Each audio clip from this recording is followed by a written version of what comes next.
Welcome back. My hair's kind of all over the place today, trying to keep it out of my face, and it keeps just flopping back on down there, so I apologize about that. Um, I had mentioned in almost all of my other videos that I have other certain connections to Orlando, and my story of being hired for Disney is a little bit atypical, I guess is probably the best way to describe it, as other people's. So I'm going to kind of get into the bare bones story here. Starting back in 2012, when I was in my first year of university, and I applied for the Disney college program, the ICP, and I got an interview, went to Toronto.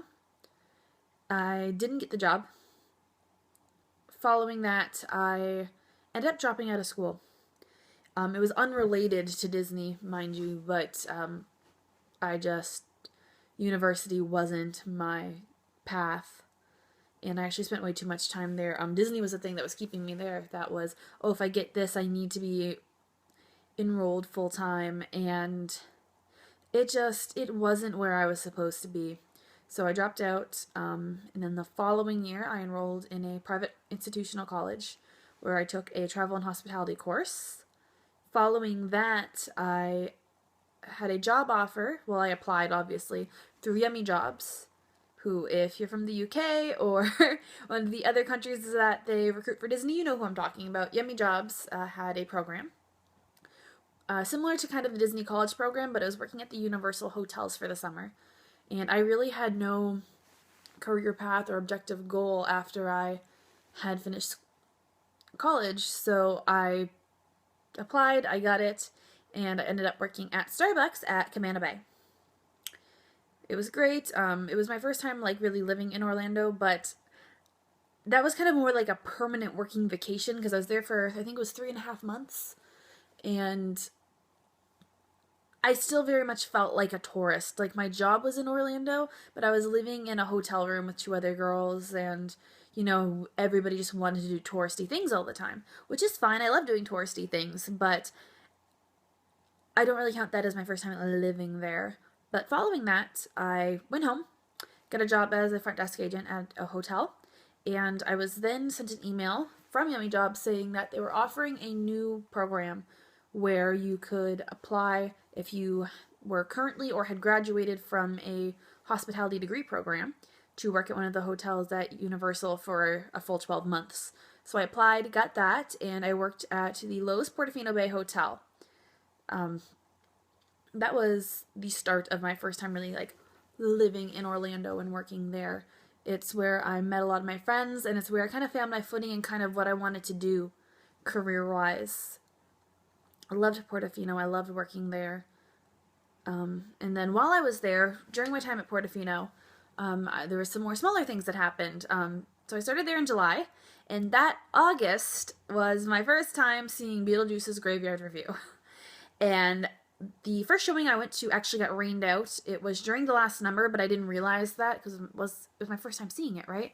But during Ballroom Blitz, right as Ballroom Blitz was starting, the rain got so bad that they had to get the performers off the stage. But following that, I went back because I was like, this show is a hot mess and I need to see how it ends. I went back and I watched the whole show kind of over again and then that last number, and I was like, oh my gosh, this is the craziest thing I've ever seen. I love it. And so I started going. At the time, I was trying to see as many shows as I could, in that I was going to Universal probably once a week.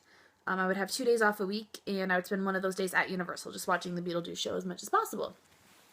And then one day, this is an important part of the story, I got sent home early because of labor.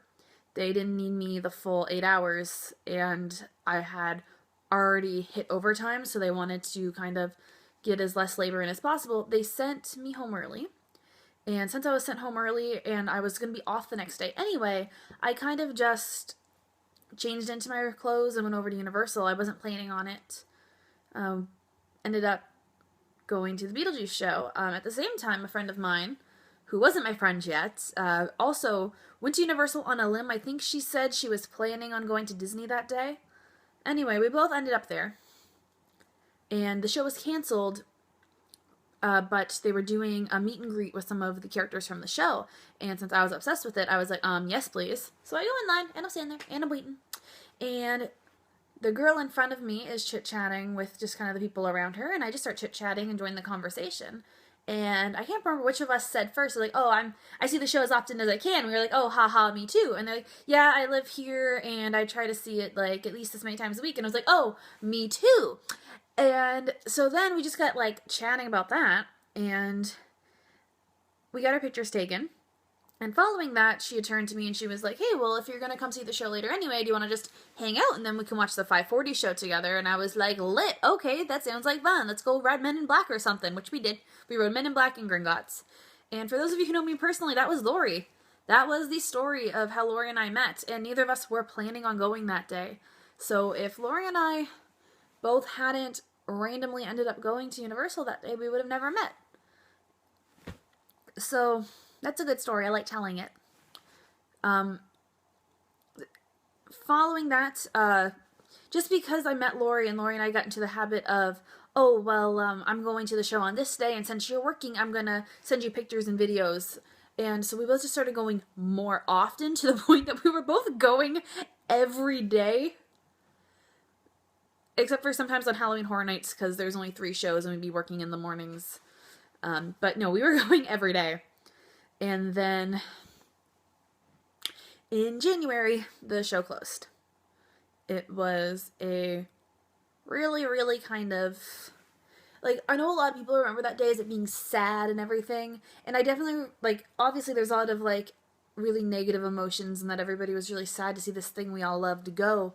But it was also a really, really positive day because everybody who was there, we all came together because we all loved this crazy show about singing, dancing monsters.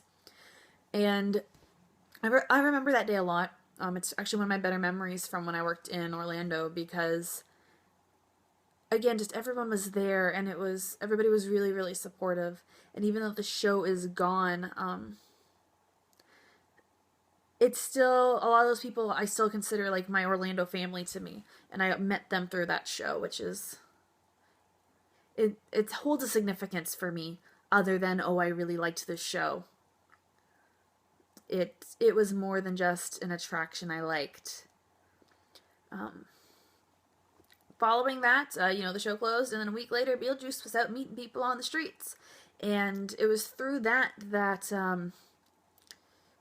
I ended up kind of becoming known for, someone had called me the expert on all things Beetlejuice at Universal, and it was just because I was always in the parks, and, Beetlejuice recognized me since I was always at the show, and so it wasn't like, oh, who are you, where are you from? It was like, oh, great, not you again.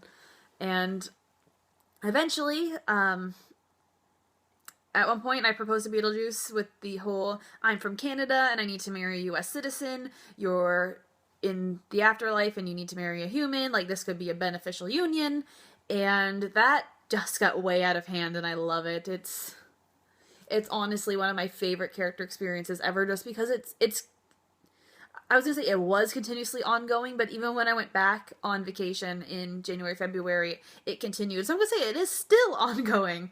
It's just this huge running joke, and I absolutely, cannot believe it's been running for this long, honestly.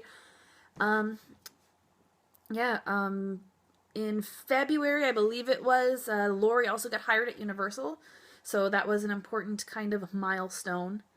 Following that, I continued at Portofino. I was made to leave concierge, which I loved concierge. It was my favorite department. So it was sad time when I had to leave. Lori ended up opening Skull Island, Reign of Kong. I got to ride Skull Island a lot because she always told me when the soft openings were happening, and when it actually opened for real, she just kept letting me go through the exit, so I didn't go through the queue, which was great because I am terrified of that queue.